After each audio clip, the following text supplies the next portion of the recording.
সংসার সংসার কইরা ভবে গো করলি না বন্দেগি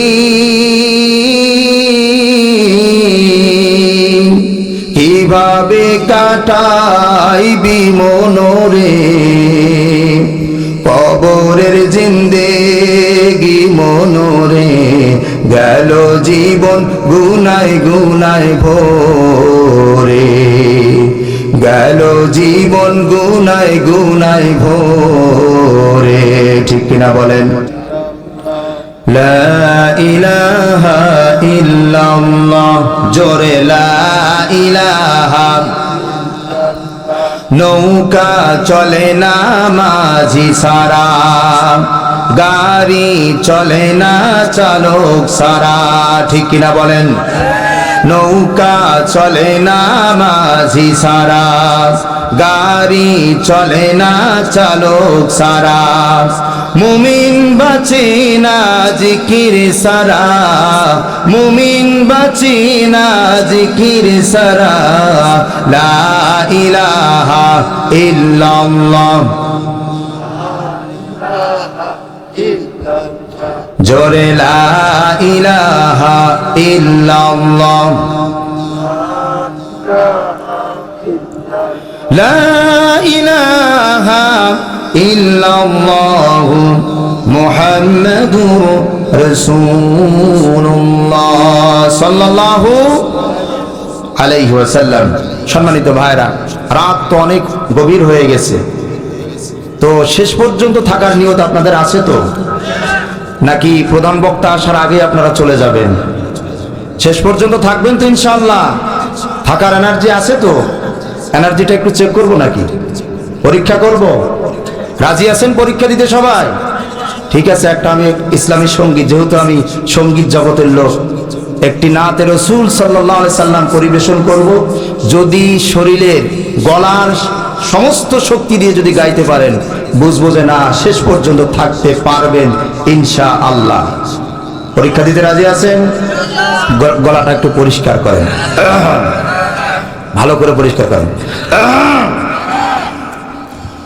দে দে পাল তুলে দে মাঝি হেলা করিস না, দে দে পাল তুলে দে মাঝি হেলা করিস না, ছেড়ে দে নৌকায় আমি যাব মদিনা, ও তুই ছেড়ে দে নৌকায় আমি যাব মদিনা। সবাই দে দে পাল তুলে দে, দে দে পাল তুলে দে, ছেড়ে দে নৌকায় আমি যাব মদিনা, ও তুই ছেড়ে দে নৌকায় আমি যাব মদিনা।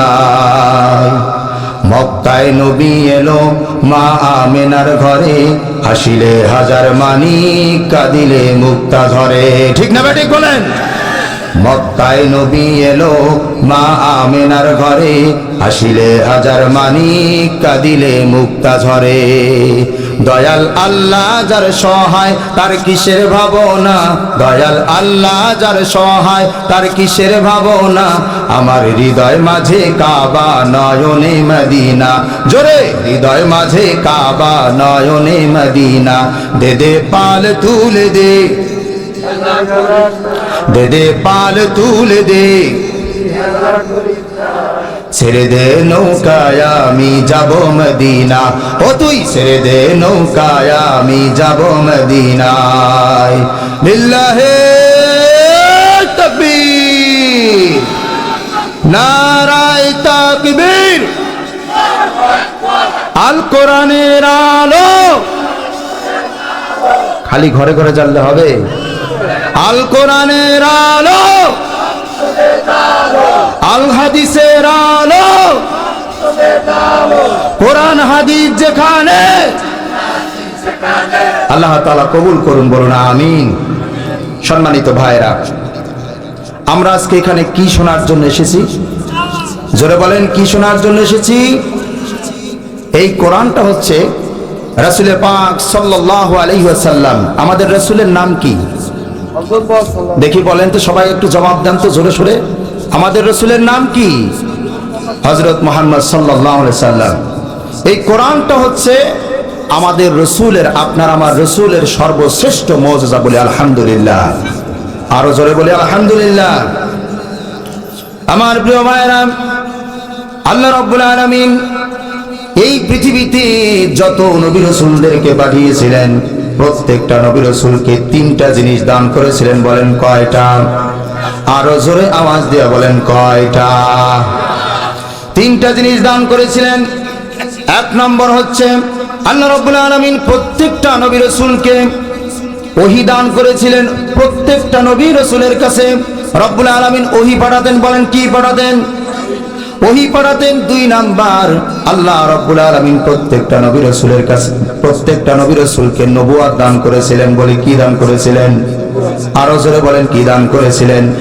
তিন নম্বর, আল্লাহ রাব্বুল আলামিন প্রত্যেকটা নবী রাসূলকে কিছু না কিছু মুজিজা দান করেছিলেন। বলেন কি দান করেছিলেন? আরো জোরে আওয়াজ দিয়ে বলেন কি দান করেছিলেন? মুজিজা দান করেছিলেন। যেমন আল্লাহ রাব্বুল আলামিন হযরত দাউদ আলাইহিস সালাতু ওয়াস সালামকে মুজিজা দিয়েছিলেন।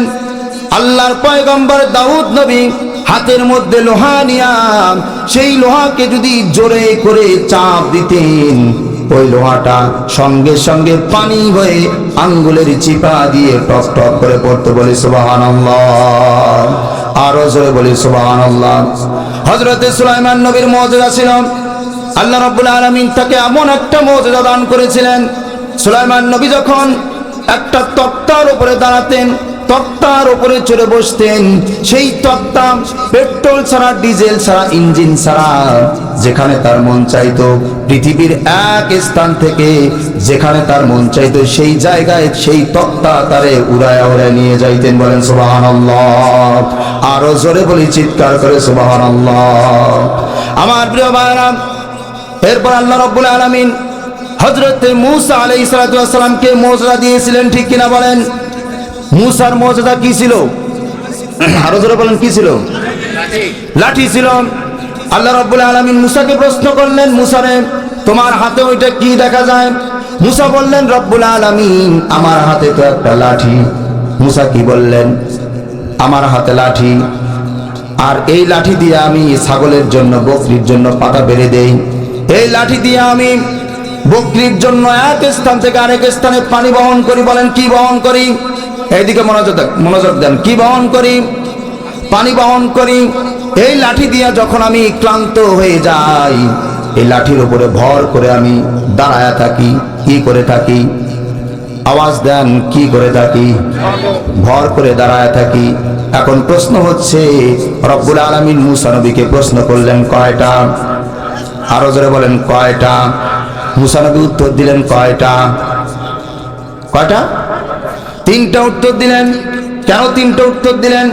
তিনটা জবাব দেওয়ার কারণ হচ্ছে, কোন মাসুক যখন, কোন আশিক যখন মাসুকের সাথে কথা বলার সুযোগ পায়, তখন চায় সময়টা যেন একটু দীর্ঘায়িত হয়, তাড়াতাড়ি করে যেন সময়টা শেষ হয়ে না যায়। এখানে আল্লাহ রাব্বুল আলামিন ছিলেন মাসুক, আর হযরতে মূসা ছিলেন আশিক। মূসা কি ছিলেন? মূসা ছিলেন আশিক। এই জন্য মূসা আলাইহিস সালাতু ওয়াস সালাম চাচ্ছিলেন যে আল্লাহর সাথে কথা বলাটা, এই সুযোগটা যেন তাড়াতাড়ি শেষ হয়ে না যায়। এই জন্য মূসা আলাইহিস সালাতু ওয়াস সালাম, আল্লাহ পাক প্রশ্ন করলেন তোমার হাতে কি? মূসা বললেন আমার হাতে লাঠি। এই লাঠি দিয়ে আমি বকরির জন্য পাতা বেড়ে দেই। এই লাঠি দিয়ে আমি বকরির জন্য এক স্থান থেকে আরেক স্থানে পানি বহন করে নিয়ে যাই। আবার এই লাঠি দিয়া আমি যখন ক্লান্ত হয়ে যাই, এই লাঠির উপরে ভর করে দাঁড়াই। বলেন আল্লাহু আকবার। আরো জোরে বলি আল্লাহু আকবার। আল্লাহ পাক রব্বুল আলামিন মূসাকে বললেন, এই লাঠির যে আরো কার্যকারিতা আছে সেটা কি তুমি জানো নাকি? এবার মূসা বলতেছেন, না, এই লাঠির যে আরো কার্যকারিতা আছে সেটা তো আমি জানি না।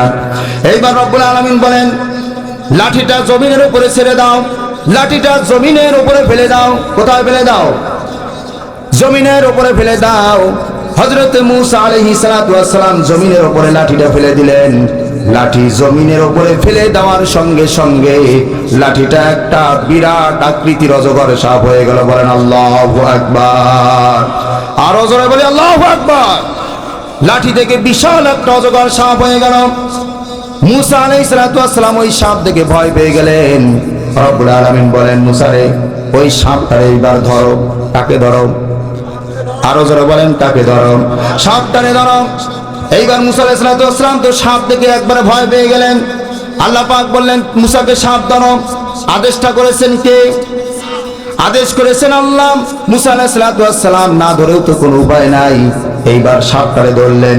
সাপটারে ধরার সঙ্গে সঙ্গে ওই সাপটা আবারও আগের মতো লাঠির আকৃতি হয়ে গেল। বলেন সুবহানাল্লাহ।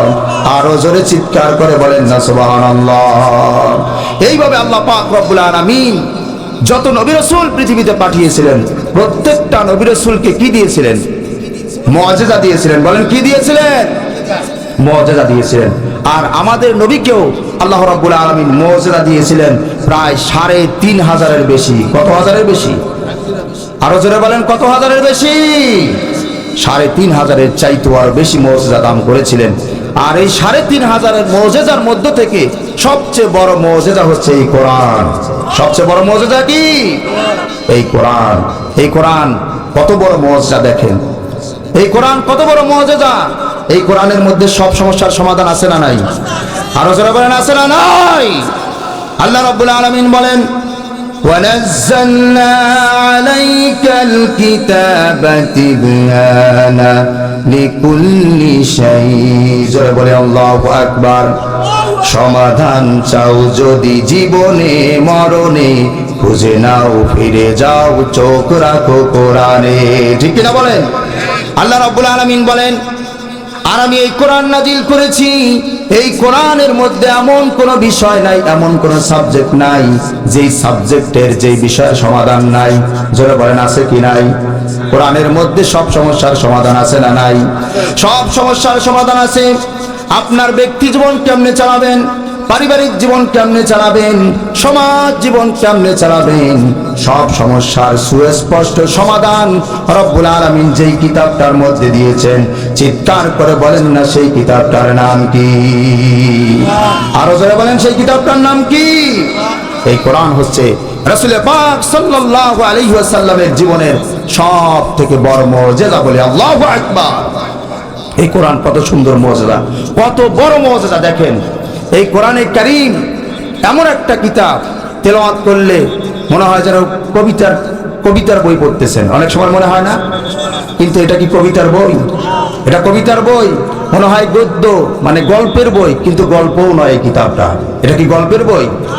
দেখেন আল্লাহ রাব্বুল আলামিন কোরআনে কারীমটা কত সুন্দর করে ছন্দে ছন্দে মিলিয়েছেন। কুল আউযু বিরাব্বিন নাস মালিকিন নাস ইলাহিন নাস মিন শাররিল ওয়াসওয়াসিল খান্নাস আল্লাযী ইউওয়াসওয়িসু ফি সুদুরিন নাস মিনাল জিন্নাতি ওয়ান নাস। বলি আল্লাহু আকবার। এই কোরআনটা কত সুন্দর কিতাব। প্রত্যেকটা লাইনের শেষে নাস শব্দ আছে না নাই? আরো জোরে আওয়াজ দিয়ে বলেন আছে না নাই? এরপরে দেখেন কুল আউযু বিরাব্বিল ফালাক মিন শাররি মা খালাক ওয়া মিন শাররি গাসিকিন ইযা ওয়াকাব ওয়া মিন শাররিন নাফাসাতি ফিল উকাদ ওয়া মিন শাররি হাসিদিন ইযা হাসাদ। বলি আল্লাহু আকবার। আপনাদের কি খারাপ লাগতেছে নাকি? খারাপ লাগতেছে? প্রধান মুফাসসিরকে নিয়ে আসবো নাকি? সংসার সংসার কইরা ভবে গো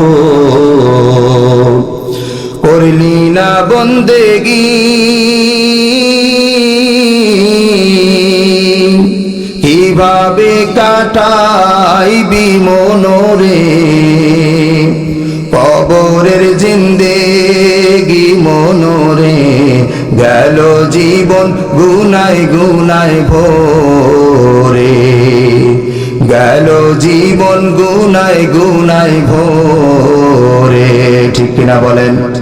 ও তোমার গোনা দিন ফুরাইয়া যাবে, গোনা দিন ফুরাইয়া যাবে, যৌবনে লাগবে ভাটি ওই যে দেখো ডাকিতেছে তোমায় কবরের মাটি, ওই যে দেখো ডাকিতেছে তোমায় কবরের মাটি। ঠিক কিনা বলেন? আরো জোরে বলেন ঠিক কিনা? আমার প্রিয় ভাইরা, যেটা বলছিলাম, এই কোরআনের ছন্দের মতো, কবিতার মতো কোরআনের প্রত্যেকটা আয়াতের সাথে প্রত্যেকটা আয়াতের মিল আছে না নাই? আরো জোরে বলেন আছে না নাই? এই কোরআন দেখেন এমন সুন্দর একটা কিতাব, এই কোরআন যখন তেলাওয়াত করে, আপনি জোরে জোরে যখন তেলাওয়াত করবেন, তারপরও এই কোরআনের একটা সুর আছে না নাই? আরো জোরে বলেন আছে না নাই? হাফেজ সাহেবরা রমজান মাসে তেলাওয়াত করে না? আল্লাহু আকবার। আলহামদুলিল্লাহি রাব্বিল আলামিন রহমানির রহিম মালিকি ইয়াউমিদ্দিন ইয়্যাকা না'বুদু ওয়া ইয়্যাকা নাস্তাঈন ইহদিনাস সিরাতাল মুস্তাকিম সিরাতাল লাযিনা আন'আমতা আলাইহিম গায়রিল মাগদুবি আলাইহিম ওয়ালাদ-দাল্লিন। সুন্দর শোনা যায় কি যায় না? সুন্দর লাগে না? আবার কারি সাহেবরা কত সুন্দর টেনে টেনে পড়ে। আবার দেখবেন কাবা শরীফের ইমাম কত সুন্দর করে বলেন আল্লাহু আকবার আলহামদুলিল্লাহি রাব্বিল আলামিন আর রহমানির রহিম। এরকম টেনে টেনে পড়ে না? এই কোরআন দেখেন কত সুন্দর, আপনি জোরে স্পিডে পড়লেও এরপরেও সুন্দর লাগে। আবার ধীরে ধীরে ধীর স্থির ভাবে পড়বেন, এরপরও কোরআন তেলাওয়াতের আলাদা একটা মজা আছে না নাই? আলাদা একটা মজা আছে না? যারা বলেন আছে কি নাই?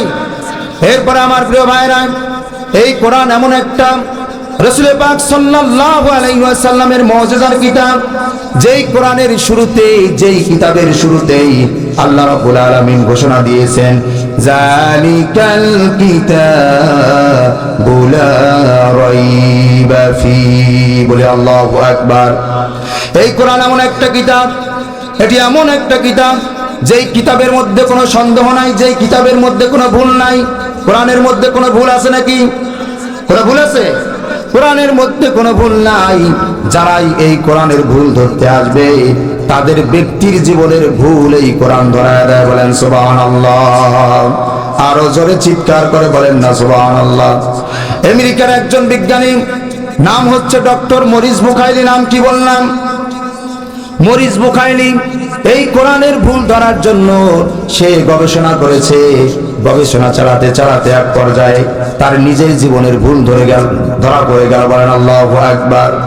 নিজের জীবনের ভুল ধরা পড়ে গেল। এইবার ডক্টর মরিস বুখাইলি যখন তার নিজের জীবনের ভুল বুঝতে পারলেন, এইবার সে নিজেই কালেমা পড়তেছেন লা ইলাহা।